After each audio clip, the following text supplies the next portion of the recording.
Welcome back to our course on digital accessibility, and today we will discuss a little bit more in depth about mobile apps, mobile accessibility, and how we can leverage smartphones, which is there in everybody's hands today, as a powerful accessibility tool.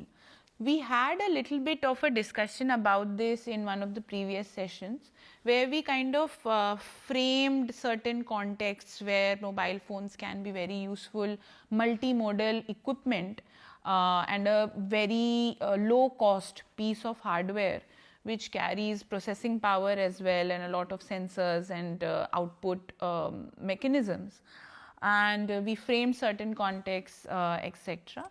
But today we will talk about more specific details pertaining to the same. So, the mobile accessibility revolution kind of happened at the end of 2010. So, in that decade, every new phone was, the form factor was changing, and there was not a lot of standardization. Everyone was experimenting. Each organization, each company was experimenting with different mobile phones, the form factor, different technologies, different screen sizes, etc. So before smartphones, which was launched roughly around 2007, so there were like screen readers which costed a lot of money, and it used to run on dedicated devices, right, not on your handheld mobile. And then magnifiers was again a separate assistive technology which used to kind of clamp on top of your reading space and everything. It had like a desktop built. Then they were very bulky, they were expensive, and it was a separate equipment. Communication aids, so again they were also single purpose communication aids.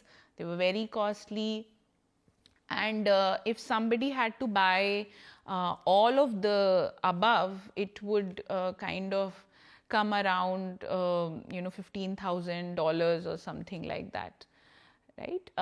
But today, after the smartphone era started, which was after the launch of the first smartphone in 2027, it was so now today the screen reader is built into every iPhone or every Android phone. It is free. Magnifier plus software, all of that is available. You can download apps. There are different apps which can be used. They're all free. Communication, AC apps, there may be some applications which require some subscription fee, but still most of them are free. Voice control, it is included in your hardware, in your mobile phone, and again it is free.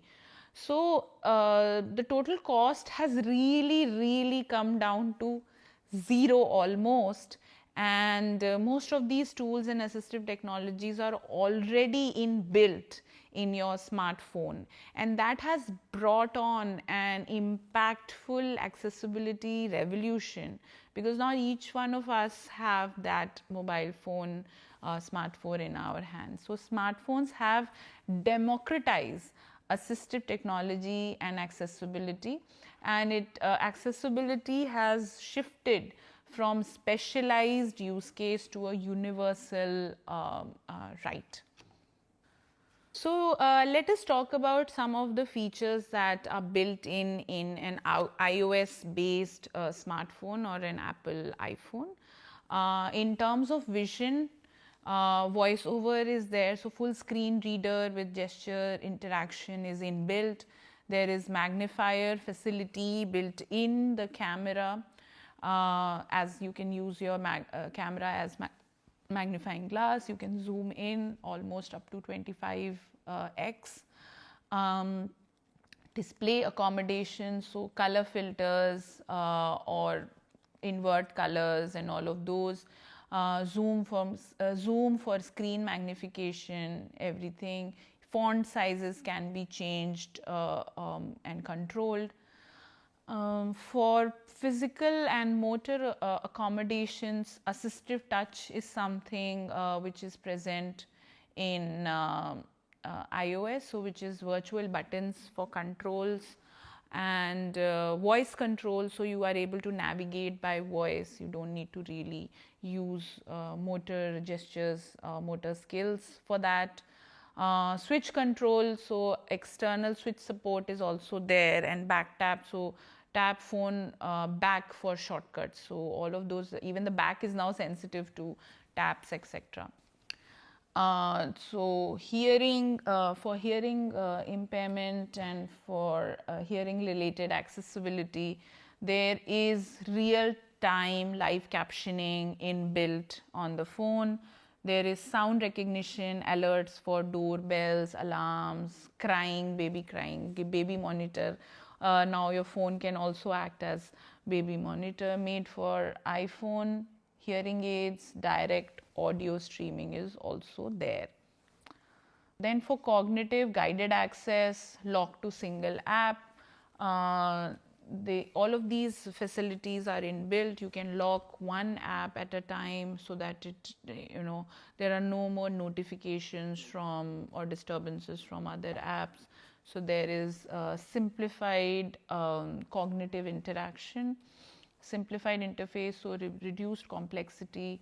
Overall, the minimalist design is something which has kind of taken over the interface, the GUI, and it has reduced the complexity a lot. Moving to your Android based accessibility features which are built in, similar to iOS, we have vision related assistance.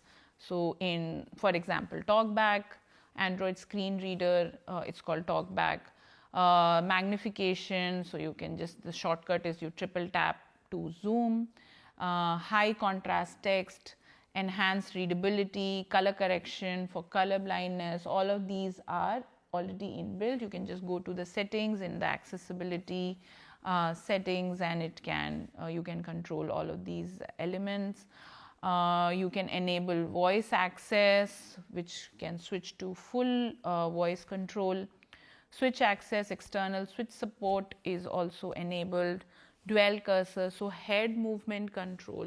So you can just, it can recognize your face in the space, and it can detect the movement of your head instead of really swiping left or right. Braille display support is also enabled now in Android phones, so you can connect a refreshable Braille display and it will be automatically able to convert text into Braille output. Live transcribe, so for hearing impaired, there are real-time captions, sound amplifiers, enhanced sound, mono audio, so where you can combine stereo. So stereo means that there is sound, there's some different sounds coming from both ends of your phone to give you a three-dimensional sound effect. But say if you have hearing impairment on one side of the ear, that depth of sound may not add value, rather than it becomes difficult to understand it. The other end may start acting like a barrier. So you can convert it into mono audio, and that means that both the sound tracks get combined and are equally played from both ends of the mobile phone, so which is called combined stereo. Then customization is also possible, and accessibility menu, quick access, time to take action, extended timeouts, etc. So mobile versus desktop, the accessibility advantage. So why mobile has changed everything? The very important point being that nowadays our smartphones have enough processing power as compared to a desktop PC or a laptop for that matter. However, the cost differences are considerable, so let us dive into it. So for example, the cost, the screen readers, which run on your desktop may require some subscription fee, although some of them like NVDA are free to use, but there are some other features which are not inbuilt and you have to download and install those. But however, mobile apps accessibility is built in and is free. Portability, so PCs are limited to one location, mobile is there everywhere you go. Setup requires complex installation. However, in mobile it is pre-installed and it is one-time setup. It is almost like selecting a feature, that's all. Updates although they are infrequent, but they have to be installed manually. However, in a mobile accessibility case, most of them are automated and they regularly keep happening in the background. Camera integration, so many a times separate devices are needed in a laptop or a PC you need to have. However, in mobile there is built-in magnifier, there is OCR, there is object recognition, all of those features are built in. Desktops usually have no sensors integrated with them. Mobiles have your GPS, so which can enable location, real-time location finding, accelerometer, compass, etc. Always available, so only at desk/workstation, in your pocket 24/7. Let us now move to some of the revolutionary mobile apps which have been used for accessibility. For vision impairment, there's some very interesting apps. So it is called Be My Eyes. It is called the Be My Eyes app, so which helps live video help from volunteers. Then there is Seeing AI. AI describes world through camera. Envision AI reads text, recognizes products, etc. For hearing impairments, there's a popular app called AVA, which helps in group conversation, captions, etc. Then there is something also called Roger Voice, phone calls with captions. For mobile and communication, there is something called Tekla, mobile control phones with switches, Prolocute to Go. That's an AAC communication which transforms your mobile device into an AAC communication. Then there is TD Snap, which is like a symbol based communication. So all of these are primarily helpful for motor disability or cerebral palsy and all of that. So the impact is that the apps costing around, which is again a subscription fee, it is never usually a one-time fee, replaces tens and thousands of dollars of equipment, and they're not heavy to carry, they're not separate, they're all integrated in one device. So it is just a revolutionary changes and has improved the lives of people with needs by leaps and bounds, definitely. So let us talk about some of the popular inbuilt features. So such as something like voice control, which is there in all of our mobile phones. So either it is Hey Siri on your Apple phones, or it is OK Google on your Android phones. It is it can be very helpful.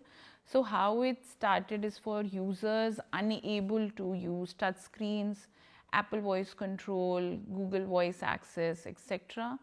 What it does is that it can open messages, so you can just say open messages and it launches your app, or the messages app. You can say tap send and it activates the buttons. You can say show numbers and it labels clickable items.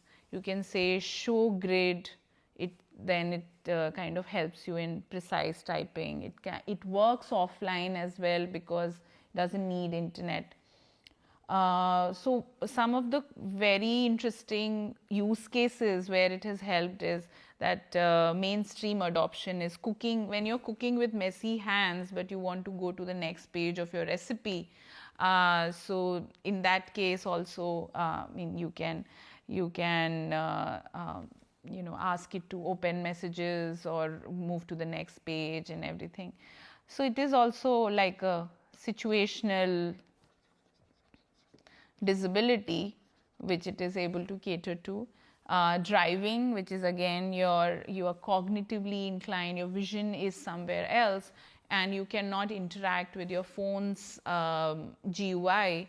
In that case also it is able to interact with you are able to interact with the system, and you can give voice control messages, and it is hands free.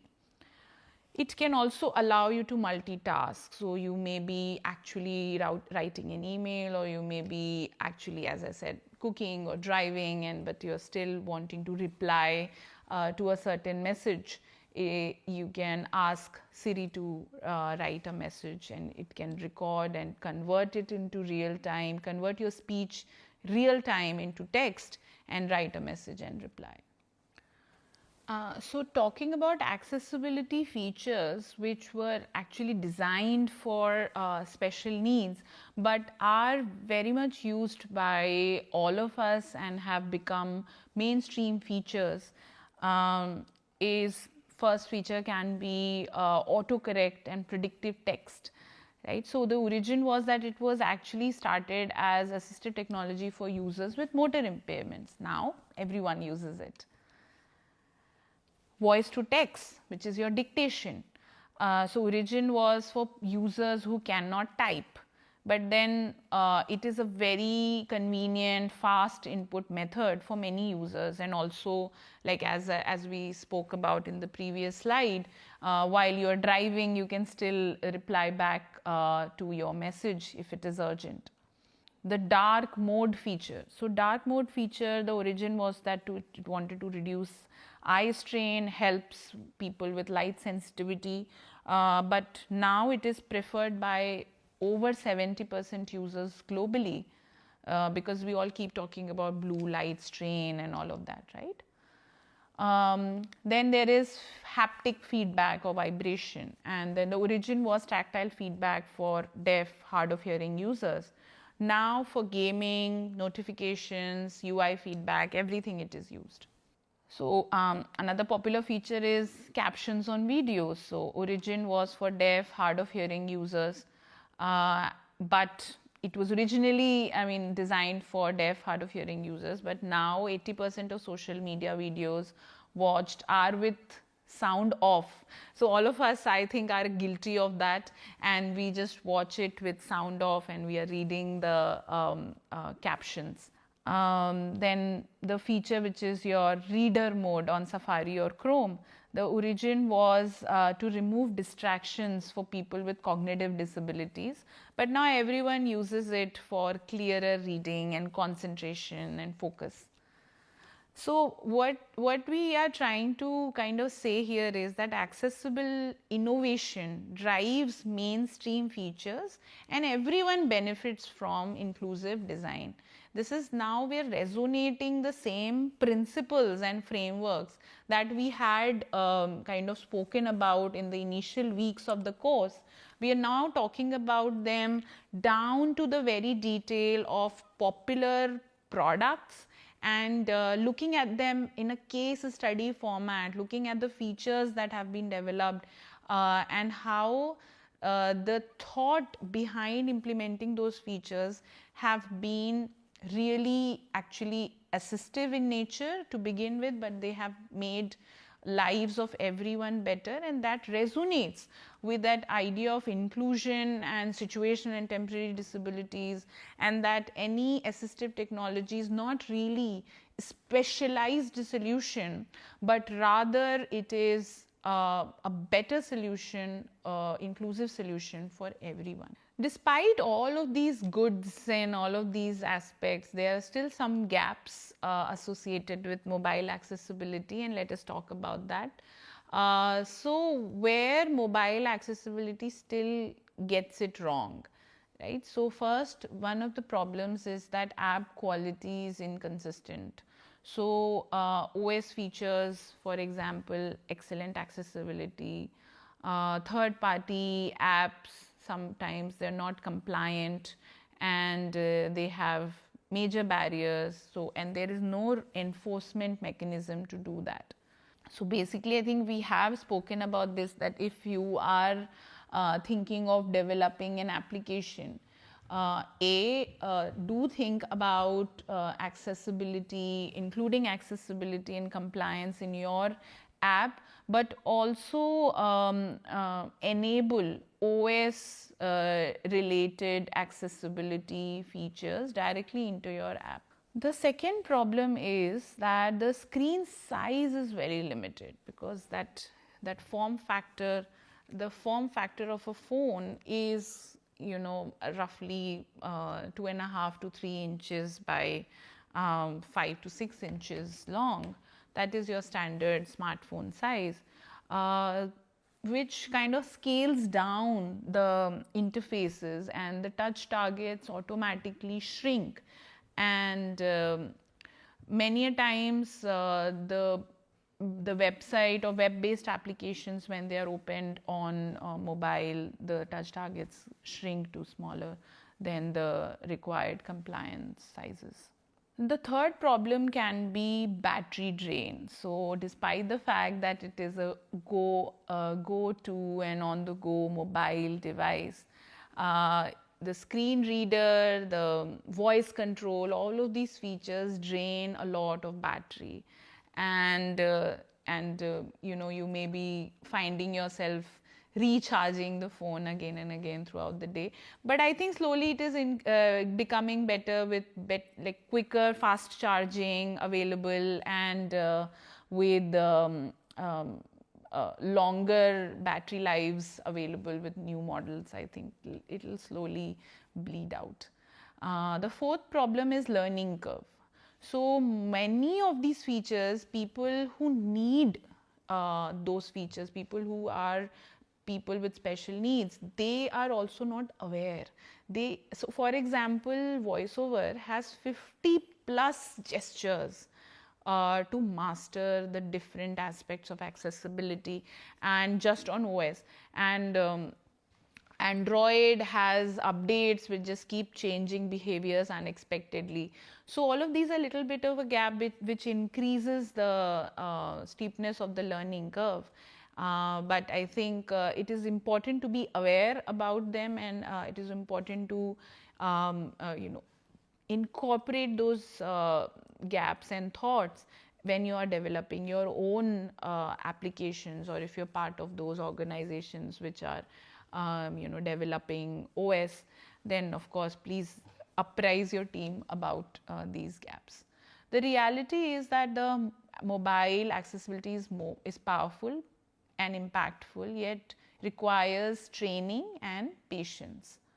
So let us now kind of move into the accessibility auditing aspect of mobile accessibility. So what we've learned so far is that mobile platforms are accessibility champions. There are a lot of built-in features, free apps, everything. The problem that we've discovered is that 70% of the apps fail. Basically, accessibility platform is, you know, basic accessibility success criteria. The issue is that the platform is ready, the hardware may be ready, the OS may be ready, but the apps are not ready, right? So the question now here is that how do we find what is broken, and how do we fix that, right? And how do we ensure that our apps work for everyone? And the answer is mobile accessibility auditing. And there are systematic audit processes, and we'll get into that. So what happens in an accessibility audit? It checks the compliance against your guidelines and standards. There is manual and automated testing involved. Then there is real user experience and real user feedback involved as well. So what happens in an accessibility audit is that there is systematic evaluation of accessibility barriers. There is testing with assistive technologies and parallel products. There are measures against WCAG and platform guidelines, and it produces actionable remediation plan.